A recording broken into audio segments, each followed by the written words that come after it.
We are so close to getting the new Superman movie and officially kicking off the DCU. So in preparation, I'm going to be watching and talking about some of the most important Superman movies. And unfortunately, due to time restrictions, I wasn't able to watch all of them. I had to pick and choose, so I'll be covering Superman from 1978, Superman 2, the theatrical cut, Superman Returns, and Man of Steel. Let's kick things off with Superman 1. I quite enjoyed this movie. It has a certain charm to it that most comic book movies don't have anymore. This was my first time watching this movie in probably close to a decade. When I first watched it, I remember thinking it was boring, and that's always been a huge issue for me. I always thought of Superman as a boring character because he can't ever really lose a fight, and he's basically a perfect person.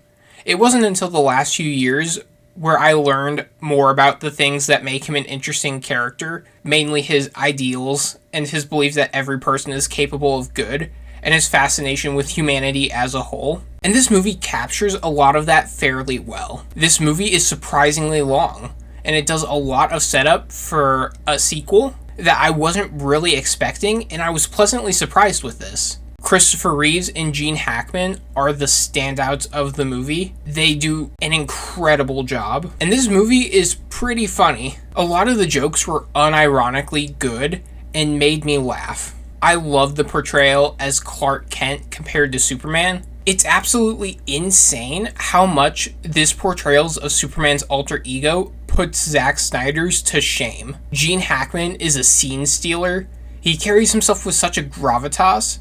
And even though, to this movie's detriment, Lex is comedically mustache twirling, it was still a real treat whenever he was on screen. Now, I don't fully judge this movie the same as I do other movies for a few reasons. I'm pretty sure this was the very first superhero movie ever made, and if it wasn't this, it was the Adam West Batman movie. So there wasn't really a template that this movie had to work with to make itself great. This movie quite literally had to build the template for comic book movies as a whole. This movie was also made almost 50 years ago. They just didn't have the tools to make this movie look as good as we can make ours today.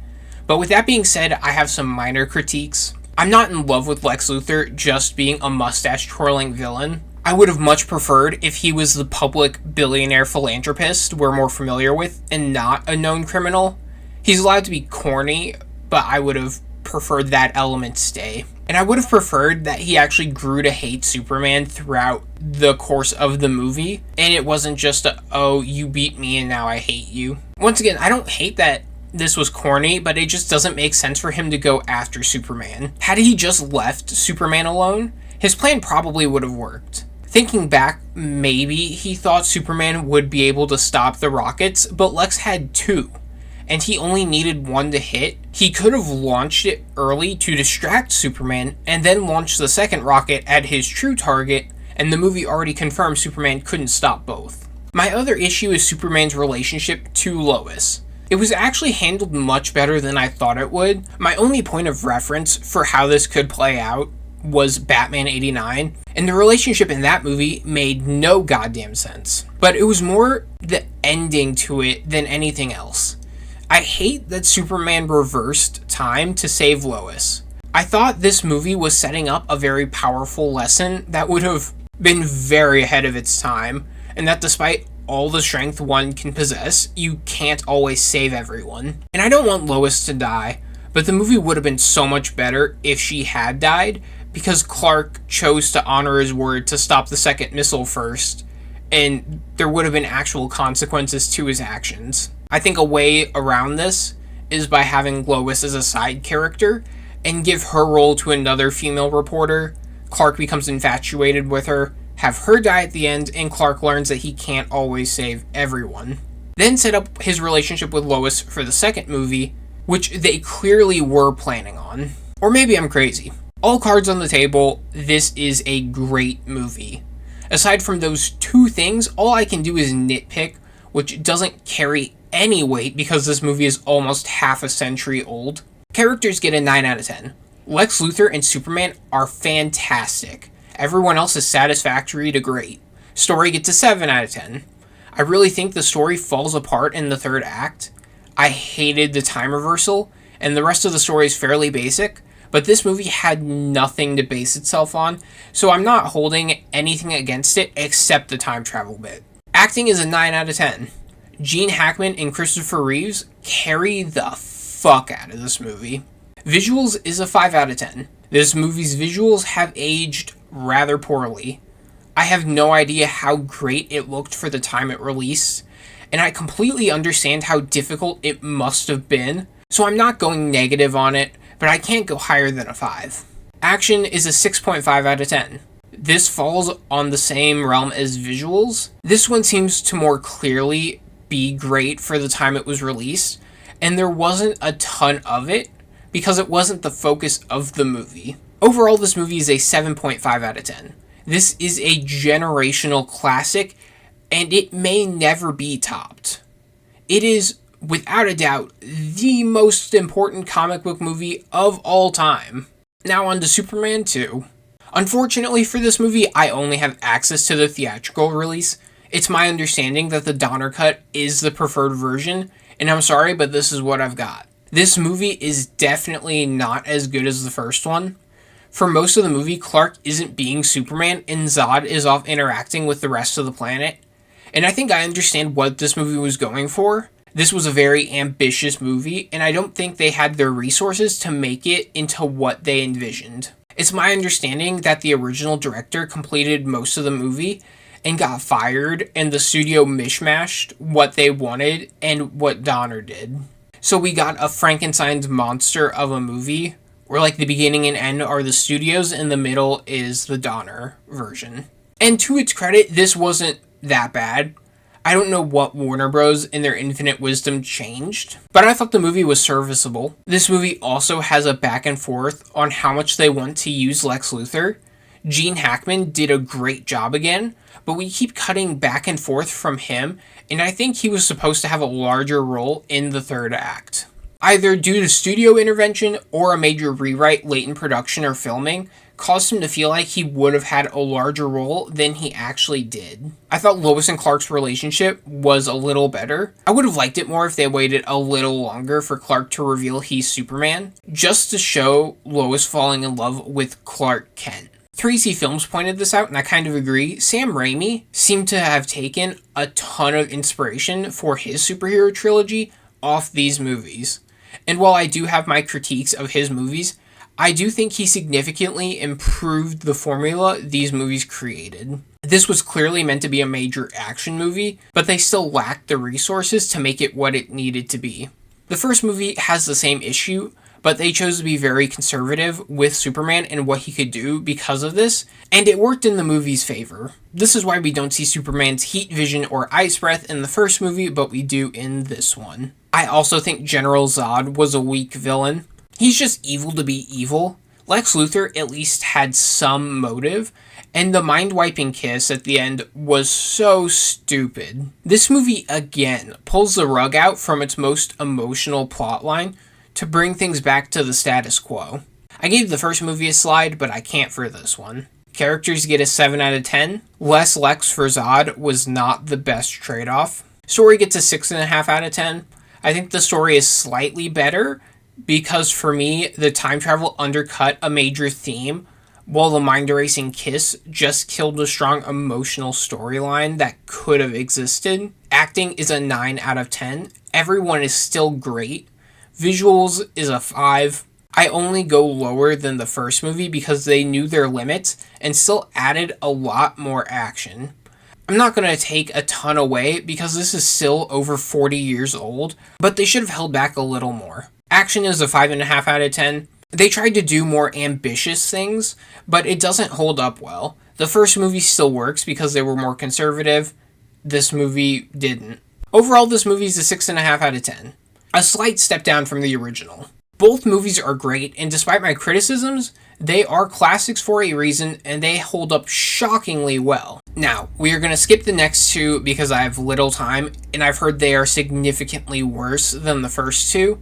So we're going to jump to Superman Returns, which I've heard so much about. Superman Returns is bad. I wasn't sure what I was expecting, but it wasn't this. I'm still not sure whether or not this movie was trying to be a reboot or a sequel. I think it's trying to be a sequel. There are a ton of callbacks to the first movie, but good lord was this boring. This movie is unbelievably long and I felt it.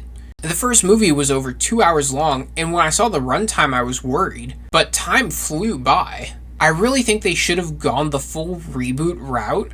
The actors for Lex Luthor and Superman are both good choices, but they had to try to emulate the performances of legends, and it just doesn't work. Brandon Routh comes off more as that boring description of Superman that most people will describe to you. While Christopher Reeves was by no means perfect, Clark and Superman had two very distinct personalities. We get one scene where I liked Brandon Routh as Clark Kent, and that's it. I think Kevin Spacey was a fine choice to play Lex Luthor. He had great experience playing villains, but he was also not allowed to play to his strengths. He had to copy Gene Hackman, and while this went better than Brandon copying Christopher went, it's still not great. Hey, remember that super iconic story where Superman abandons Lois and his friends and family for a dead planet? Because I don't. I don't know why anyone thought it was a good idea to have Superman abandon Earth, but that was so dumb. From the little I know, Superman doesn't view Krypton as his home. Earth is his home. I don't think he would ever do that while he was the sole protector of Earth. And this is where I can confidently say Superman and Lois's relationship sucks. The idea that they can't be together because of a dead culture's laws is dumb as fuck. It was dumb when it happened, but I let it slide because once again, look at the competition, look at the film source material. This movie has zero excuses. It had years to see what worked and what didn't. It already recast. It didn't have to be a sequel. And yet it was the most boring and unfun of the bunch. Characters get a 4 out of 10. Nothing is offensive, but nothing is good, and the only standout for me was, once again, Lex Luthor. The story gets a 5 out of 10. The base idea was actually not half bad, but this movie has 30 minutes that it just doesn't need, and you feel it. Acting is another 5 out of 10. Nothing good, but nothing laughably bad, and a couple moments where they were successful at what they were trying to do. Visuals is a 6 out of 10. The movie actually looked okay for the time it released, but it hasn't aged great. Action is a 6.5 out of 10. I might be crazy, but the plane scene was pretty cool, and the scene where Lex beats the shit out of Superman was well done. Everything else was mediocre. Overall, this movie is a 5 out of 10. It is painfully mediocre, and you won't have much fun watching it. And I'm not going to rewatch it. Probably ever. Before we get to the final movie of the video, please subscribe if you're enjoying the video, or leave a like, or both. Man of Steel is a really weird one for me. I love parts of this movie, and there are parts I really don't like. I love that this movie took the time to show us Clark's backstory. It is the only thing the 78 version didn't do that I wish it did. I love that they show the destruction of Krypton. I think you could have trimmed a little off, but it's not bad. Henry Cavill and Michael Shannon Fox are great in their respective roles. I'm not crazy about Amy Adams as Lois Lane, but nothing's bad. I thought General Zod was a great villain, a significant improvement over Superman 2. While I think Henry Cavill is a fantastic choice to play Superman, what they do with him is underwhelming. This movie is sort of an origin story for Superman being the way he is, and I don't like that. The things that shape Superman's ideals happen when he's a kid on Earth. I don't want to see Superman snapping Zod's neck just for him to learn that he hates killing. I'm also mixed on Jonathan Kent in this film. On the one hand, I love that he believed in his son so much that he was willing to die just so his son's hand wasn't forced. On the other hand, not only does this movie undermine this by having his hand forced by Zod later, but his dad says the line, "I believe you were put on this earth for a reason," and then later, he tells Clark that maybe he should have let a bus full of kids die. This movie also has really weird pacing. The back and forth between Clark finding the Fortress of Solitude and him growing up works for me now that I've been with the movie for over 10 years. But as a kid, this made the movie feel really long. The third act, again, causes so many problems for me. I can live with the destruction of Metropolis, but the way it plays out is so bad. Superman doesn't even try to pull Zod away from the city. He doesn't seem overly concerned with the destruction, and we don't see the aftermath of the fight. We see how Clark reacts to killing Zod, but not to how he was partially responsible for all that destruction. None of this would have happened had he not went looking for his origins. Had he led Zod away from the city, maybe he would have saved some lives, and maybe he wouldn't have to kill Zod. The fact that Lois is brought onto Zod's ship is done purely for plot purposes and makes zero sense. I think this movie works really well as the idea it was pitched as, and not how it was written and marketed.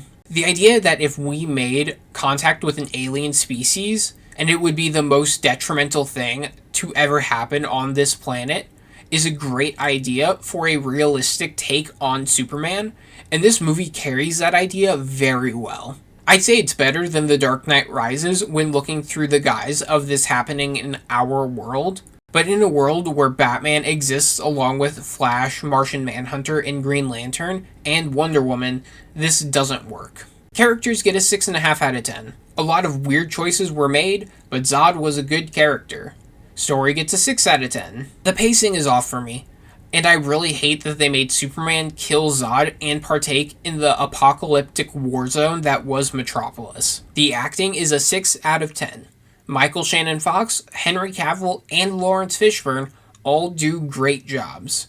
Henry isn't given a lot to work with, but he's clearly doing great with what he has. The visuals get a 9 out of 10. This movie looks great, and I can't find a single part where I take issue. Action is another 8 out of 10. The fight scene is fantastic, the Krypton scene is fun, Superman's fight against the Kryptonian giant and Zod's right hand is so much fun, and the final battle is shot really well, and I only take issue with the end of it.